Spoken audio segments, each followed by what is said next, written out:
Hola chicos, hola chicas, ¿qué tal? Pues hoy os voy a traer un vídeo de historia, de estos que me he preparado, a conciencia. No soy historiador, así que cometeré errores, perdonadmelos. No voy a dar una opinión sobre lo que pasó, porque a mí lo que me importa es sobre todo saber qué pasó, determinarlo. ¿Y qué os voy a contar exactamente? Pues os voy a contar un episodio de la historia moderna de España, exactamente la Revolución de Octubre de 1934, que no confundáis con posterior guerra civil, etcétera, etcétera, aunque haya gente que le vea relación, ¿vale? Pero sí que refleja muy bien el clima en el que se vivía políticamente, al menos en España, en 1934. ¿Vale? Se produjo entre el 5 y el 19 de octubre de 1934. Fue un movimiento huelguístico y revolucionario, porque se producía una huelga, pero a la vez se pretendía tomar el poder por las armas, organizado por el PSOE y por UGT. El PSOE es un partido español muy antiguo, ya veis que actualmente está gobernando en el país, y UGT es un sindicato, ¿vale? Un sindicato que en su momento pues tenía mucho poder de movilización, que estaban liderados por Largo Caballero e Indalecio Prieto, ¿vale? Estamos actualmente en 1934, en el segundo bienio de la Segunda República Española. Se habían producido unas elecciones, ahora hablaremos de ello, ¿no? Y fue un descalabro total para los partidos de izquierda. Se celebraron exactamente en 1933. No voy a decir exactamente el reparto de escaños, pero sí os pongo en el antecedente de cómo estaba más o menos el poder repartido en ese momento.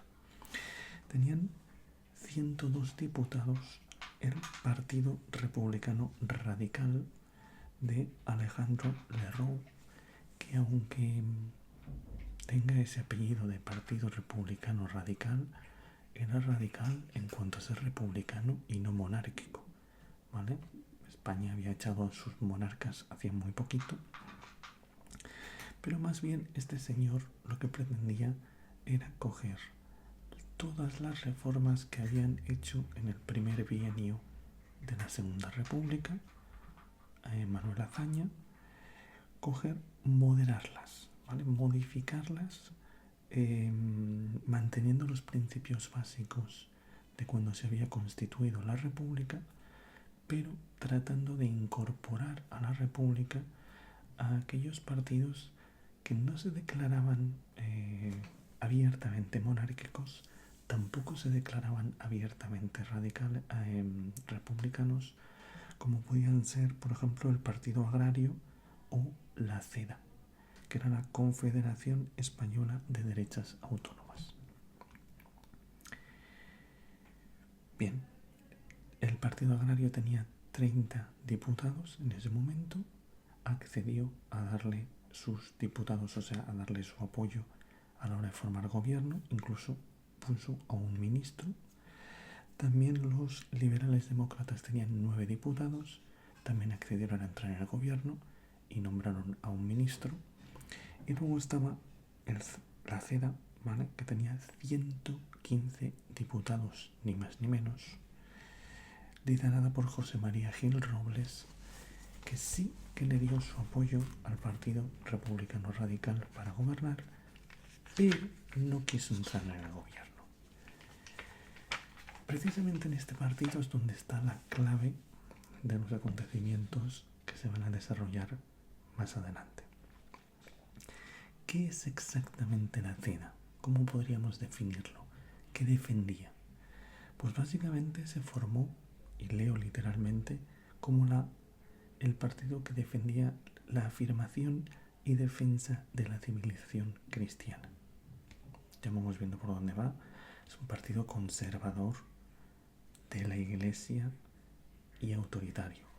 No lo digo porque yo sea un peligroso señor de izquierdas, sino porque os leo literalmente lo que su presidente, Gil Robles, decía durante la campaña electoral. No así en secreto, ¿no? Pues, por ejemplo, decía cosas como: la democracia no es para nosotros un fin, sino un medio para ir a la conquista de un Estado nuevo. Llegado el momento, el Parlamento o se somete o lo hacemos desaparecer. Vamos a hacer un ensayo, quizá el último, de la democracia. No nos interesa. Vamos al Parlamento para defender nuestros ideales. Pero si el día de mañana el Parlamento está en contra de nuestros ideales, iremos en contra del Parlamento. Se ve bastante totalitario, digo yo. El punto número 1, además del programa, cuando se crea la CEDA, literalmente dice que se atendería constantemente a las normas que en cada momento dicte para España la jerarquía eclesiástica en el orden político-religioso. O sea, se ve claramente una relación brutal con la Iglesia, ¿verdad? Enfrente a quien tenemos, a quien provocó esta insurrección, tenemos al PSOE, que es uno de los partidos claramente republicanos, formó parte de la formación de la República, pero durante 1933 son expulsados del gobierno, y sobre todo cuando en 1934 sus escaños caen en picado y ven que este partido, que es la antítesis de lo que ellos representan, puede llegar a entrar en el gobierno, abandonan totalmente la vía parlamentaria por una lucha, básicamente, que no tiene nada que ver con la democracia.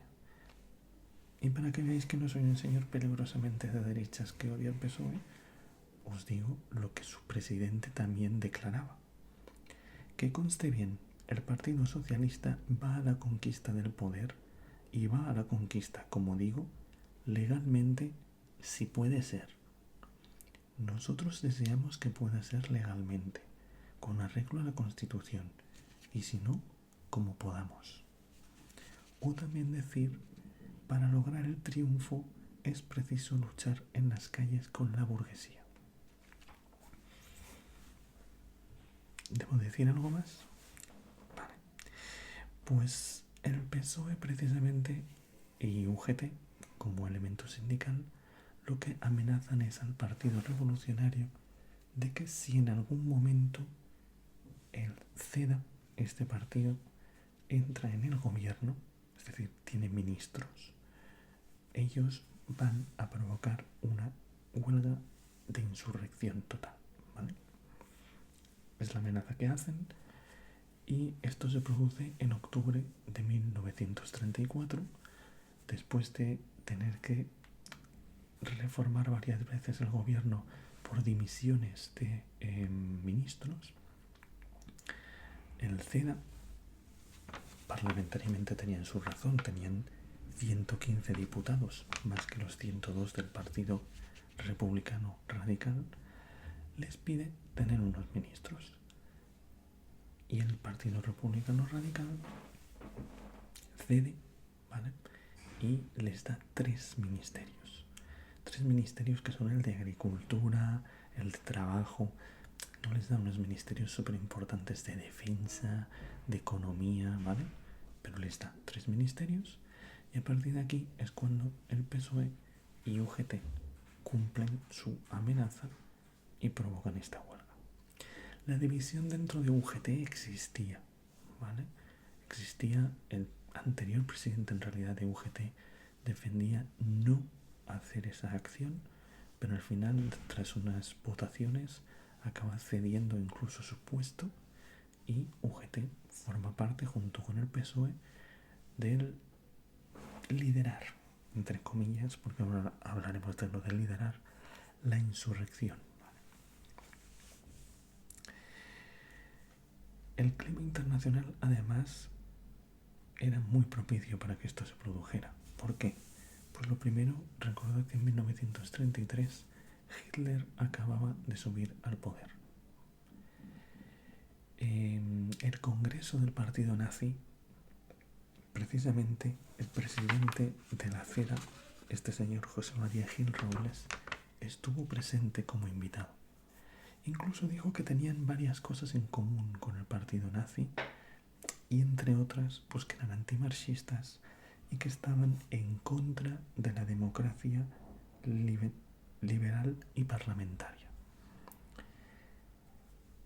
Hizo montones de declaraciones este señor en contra precisamente de la democracia, algo que no ayudaba mucho a calmar los ánimos del PSOE y de otros partidos como ellos.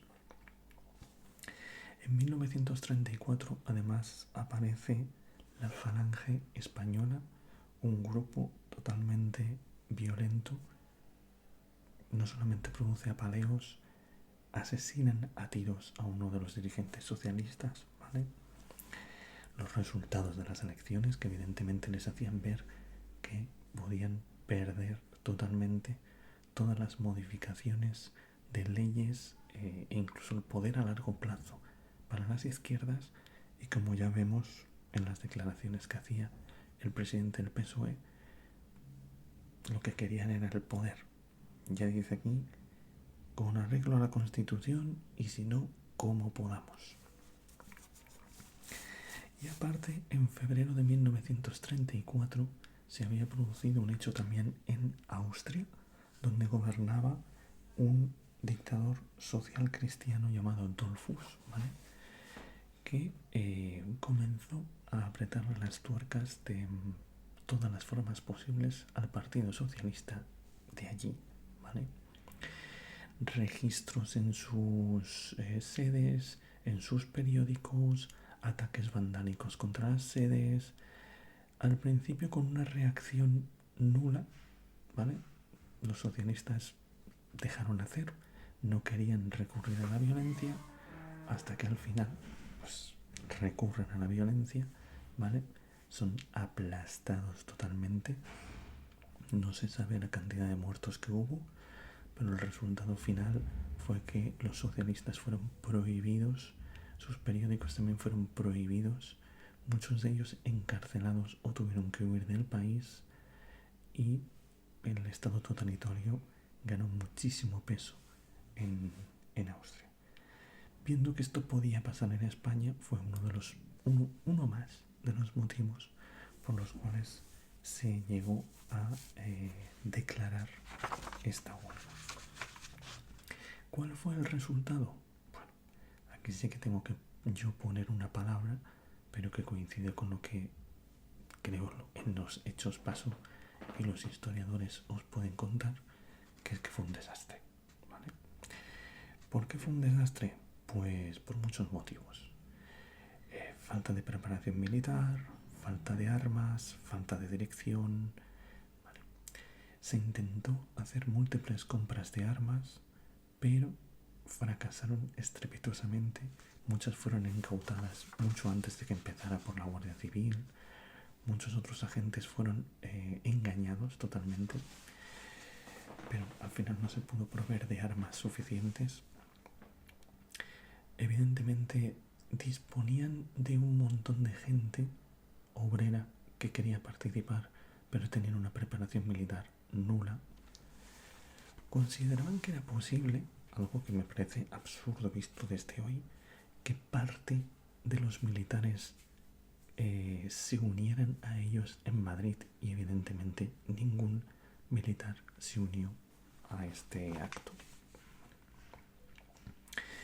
En Madrid, por ejemplo, fracasó estrepitosamente a pesar de que se dirigió desde allí la acción, porque en las calles había un montón de gente, pero no había una dirección que les dijera exactamente los pasos a seguir, qué edificios asaltar, cómo defenderlos, comunicarse entre los grupos, ¿vale? Entonces duró horas realmente en Madrid esta insurrección, o fue aplacada sin más.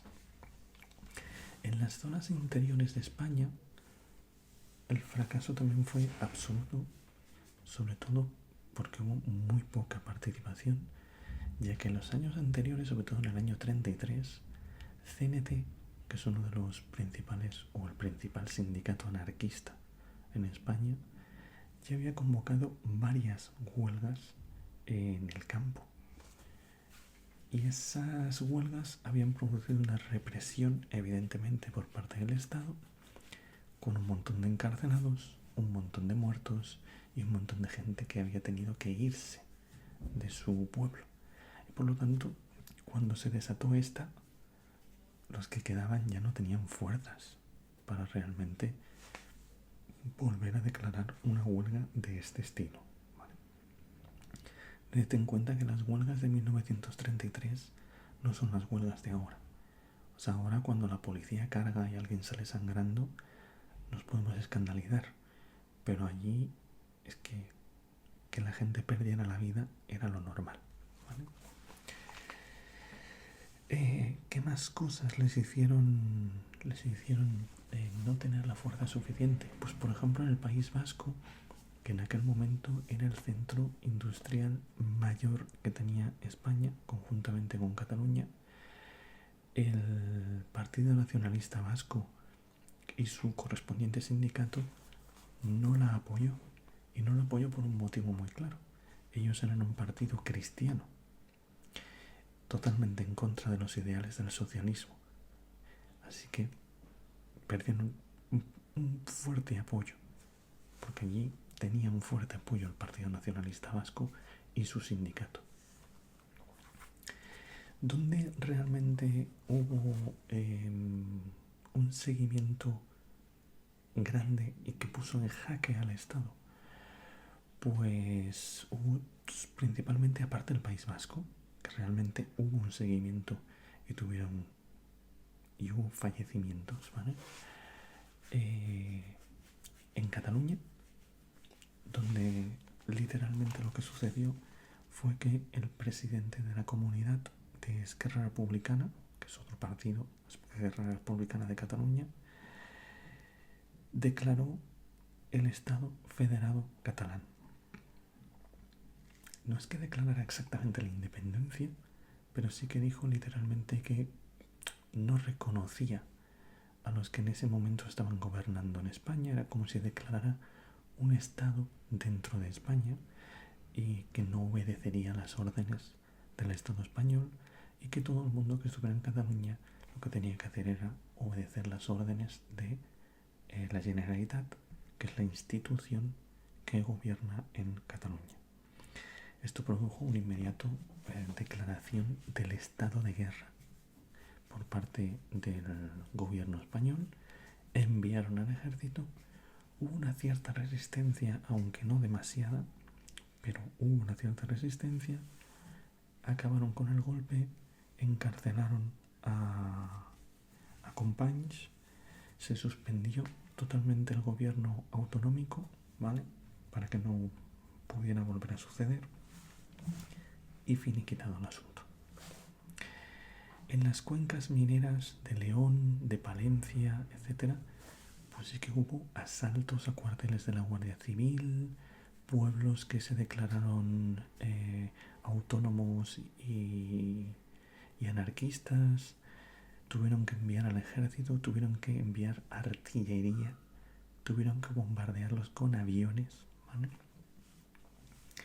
Y sobre todo en Asturias, donde hay una cuenca minera, y había una cuenca minera todavía mucho más importante antes, los mineros en 3 días habían tomado toda la región de Asturias. Pensaban incluso hacer una partida hacia Madrid, o sea, que ya se había convertido casi en una guerra. Así lo vio el Partido Republicano y sus socios, y lo que cogieron fue llamar a Franco y me parece que fue a Godet, 2 generales, llamar a la legión extranjera que estaba en Marruecos y a regulares de Marruecos, es decir, muchos de ellos no eran ni siquiera españoles en realidad, a reprimir evidentemente esa insurrección que se había producido en Asturias. La lucha fue brutal. Oviedo quedó prácticamente arrasada con los incendios. Se calcula, y los historiadores coinciden bastante en las cifras, que hubo unos 1.100 personas que perdieron la vida, paisanos, me refiero, gente de a pie, obreros, etc. Cuidado, porque aquí había, por ejemplo, 34 religiosos. Hubo muchos ataques a iglesias, aparte de ataques a cuarteles de la Guardia Civil. Pero, por ejemplo, hubo 100 guardias civiles que perdieron la vida, 51 guardias de asalto, que era una institución que tenía la República de seguridad, 19 miembros de fuerzas de seguridad de otro tipo, 98 militares. Quiero decir, fue un combate bastante heavy. Se llegó a detener a más de 30.000 personas y evidentemente una vez acabó todo, pues comenzaron, como os imagináis, los juicios. Los juicios se hicieron por la jurisdicción militar porque se consideró una rebelión militar y, como os podéis imaginar, comenzaron a caer las penas de muerte como si no hubiera un mañana. No se cumplieron en su gran mayoría, solamente se cumplió alguna que otra. Una, por ejemplo, de un militar que se pasó al otro lado, llamémosle así, a la insurrección, y otra de otra persona que tenía varios delitos de sangre en su haber, pero en su gran mayoría fueron conmutadas por muchísimos años de cárcel o penas de muerte. ¿Motivos? Bueno, condenar a 10.000 personas no creo que sea fácil para un partido político, y más porque muchos de ellos no tenían delitos de sangre. Eran personas que a lo mejor habían participado en la huelga o en la insurrección, pero de forma no violenta.